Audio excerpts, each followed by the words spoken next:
Baik, soalan pertama kepada Al-Fadhil Ustaz Abu Syafiq. Boleh saya duduk Berdiri. Bagi orang yang menganggap Muawiyah ini melakukan dosa besar, Muawiyah telah melakukan dosa, gilakan kuasa dan ijtihadnya tidak diterima apabila keluar menentang Sayyidina Ali. Apa pandangan Ustaz tentang orang tu? Imam Al-Baihaqi ada menyatakan bahawa Imam Syafi'i menghukum golongan yang berkaitan dengan peristiwa itu sebagai burah. Bila disebut burah, maka mereka ini melakukan satu kesalahan. Okay. Dan pandangan berbeza di kalangan Al-Asy'ariyah.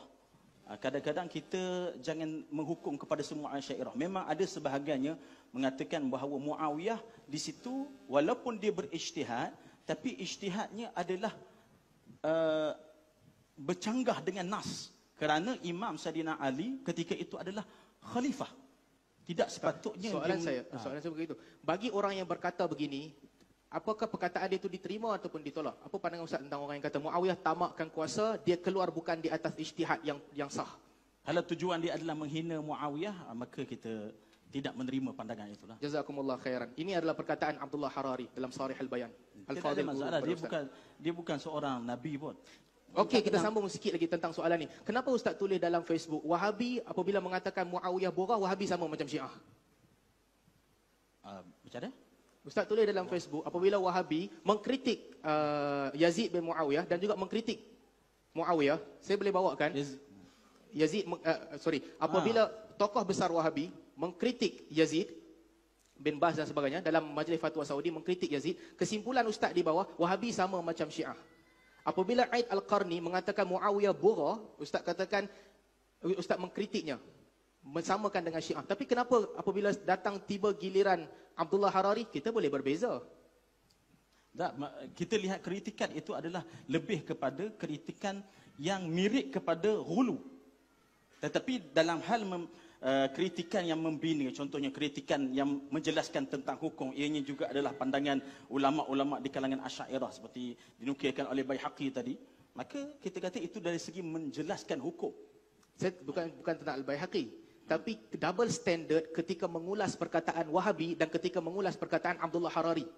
Apabila Ustaz mengulas perkataan Wahabi, Ustaz kata Wahabi adalah Syiah, Syiah adalah Wahabi.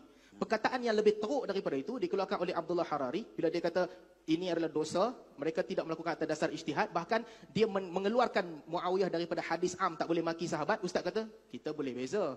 Double standard dalam berurusan dengan dua tokoh. Ini yang kita tak nak. Yang kedua, anda tak pernah cakap lagi tentang contohnya tentang Syekh Abdullah Al-Harari. Kita tidak ada pernah tulis lagi berkaitan dengan ini. Tapi Ustaz tulis tentang Aid Al-Qarni dan juga kritikan mufti Majlis Fatwa Saudi ke atas Yazid. Kita kritik ke atas Wahabi, bukan ke atas menyatakan mana-mana statement daripada Syekh Abdullah Al-Harari. Artinya kalau dia menyebut, dia lagi teruk pada Wahabi, betul? Sebab Wahabi tak kata borah yang ijtihad terkeluar. Dia kata dia bukan di dalam masalah itu sahaja golongan Wahabi ini teruk. Bila mana kita lihat. Jadi maksudnya kalau dia teruk bab lain pun boleh maki dia juga. Masalah maki kita tak ada maki. Boleh kritik dia. Kalau tempat lain dia teruk, kita boleh berlebih kurang dengan dia. Begitu? Kritik. Itu okey. Saya terima manhaj. Yang kedua, bagi orang yang mengatakan Abu Hasan Al-Asy'ari termasuk sebagai ekstrim, siapa yang kata Abu Hasan Al-Asy'ari adalah mujassimah, apakah perkataan ni salah dan ekstrim ataupun perkataan ni betul? Ini berkaitan dengan Syekh Hasan Saqaf. Kita mengatakan bahawa kitab Al-Ibanah itu adalah kitab yang tala'aba bihi baina yaday asimah. Iaitu ada golongan yang cuba mengubah-ubah isi kandungannya. Kitab Ibanah memang sebelum ada. Tu Ustaz, nanti dulu. Dan maksudnya begini, bukan Ibanah tu, benda yang sama ditulis dalam 4 cetakan Al-Banah tentang Yadan dengan ID. Benda yang sama ditulis oleh Ibnu Asakir dalam Tibyan Kadhibil Muftari. Benda yang sama disebutkan oleh Ibnu Taimiyah di dalam Dar'ut Ta'arud. Benda yang sama disebutkan oleh Ibn Hazmin dalam Al-Faslu Bainal Milal wal Ahwa' wan Nihal. Benda yang sama juga disebut oleh Hasan Saqaf. Ini bukan tipu. 5, 6 sumber berbeza menyebutkan benda yang sama. Atas dasar itu, mereka mengatakan Abu Hasan Al-Asy'ari mujassimah. Adakah tuduhan itu jahat ataupun memang betul mujassimah? Imam Abu Hasan Al-Asy'ari bukan mujassimah. Jadi maksudnya dan kita kena faham bahawa sebahagian penulis-menulis dia menyatakan tentang kalau buku itu benar, dikritik ke atas kitab tersebut. Tetapi secara tahqiq kitab tersebut isi kandungannya tidak betul. Jadi maksudnya Saqaf, Ibnu Taimiyah, Ibn Hazmin, Ibn Asakir dan 4 cetakan Ibanah bersetuju untuk buat tuduhan palsu. Tuduhan palsu macam mana? Ke atas Al-Ibanah. Bersetuju Aidil Asimah. Tambah perkataan Abu Hasan Al-Asy'ari yang dia tak sebut. Imam Abu Hasan Al-Asy'ari tidak menyatakan semua sekali isi kandungan Al-Ibanah sekarang ini. Kerana kita lihat kadang-kadang cetakan-cetakan daripada Kita berbincang tentang benda spesifik. Apabila Abu Hasan Al-Asy'ari mengatakan bahawa ID merujuk kepada yadan. Ini tajsim ikut kaedah Asy'ariyah. Tajsim ikut kaedah Asy'ariyah. Tidak. Pada Asy'ariyah mesti takwil ataupun tafwid, betul? Ini bukan tafwid, ini itsbat. Dan kita lihat yadun tu dengan makna apa. Kalau yadun itu diterjemahkan dengan makna anggota tangan, maka itu adalah tajsim. Tak ada siapa kata anggota tangan. Jadi tak ada siapa tajsim, betul? Tak ada Wahabi kata anggota tangan. Dan sekiranya dipegang secara zahir ataupun terjemahan yang menampakkan ihamu jisim, itu melazimkan kepada Pertama, tajsim. kita tak tahu apa dalam kepala orang. Yang kedua, tak ada Wahabi kata anggota. Jadi tak ada Wahabi jisim, mujassim, betul? Ada golongan Wahabi Siapa? yang jisim. Contohnya kita lihat dalam Okey. Tuwaijiri dalam Ustaz bagi kitab. satu contoh, Wahabi gunakan perkataan adwun. Siapa yang katakan Allah ada adwun?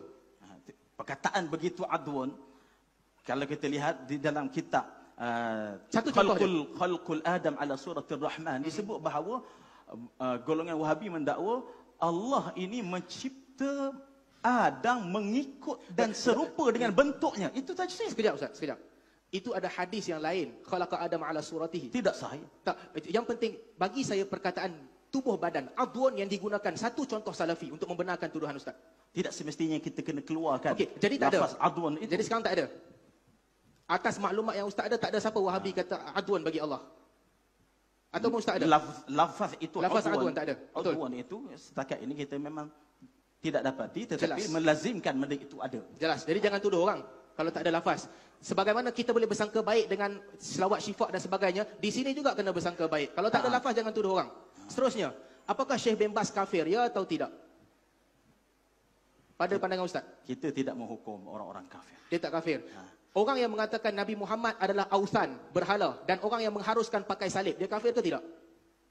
Mengharuskan pakai salib. Hmm. Dilihat di dalam hukum fiqh, jika dia memakainya tabarruk untuk mengambil berkat daripada salib, itu dihukum sebagai kafir. Kalau dia kata Nabi Muhammad adalah berhala, ausan, Wal'iyadzubillah. dia kafir.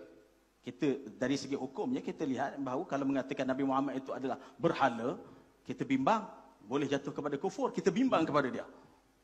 Ustaz, patah balik. Patah balik. Ustaz menuduh Syekh Mufti Wahabi bin Baz, ini daripada blog Ustaz. Itulah kita bimbang. Saya tahu. Bukan benda tu. bimbang, bukan bimbang. Ustaz menuduh bahawa dia telah mengatakan bahawa ausan, Nabi Muhammad adalah ausan. Ustaz menuduh dia mengharuskan pakai salib. Sekarang Ustaz tak kafir dengan dia pula. Mana satu yang betul? Di sini ada sebut kafir. Di sini tak sebut kafir, tapi disebutkan dia haruskan pakai salib. Di mana dia haruskan?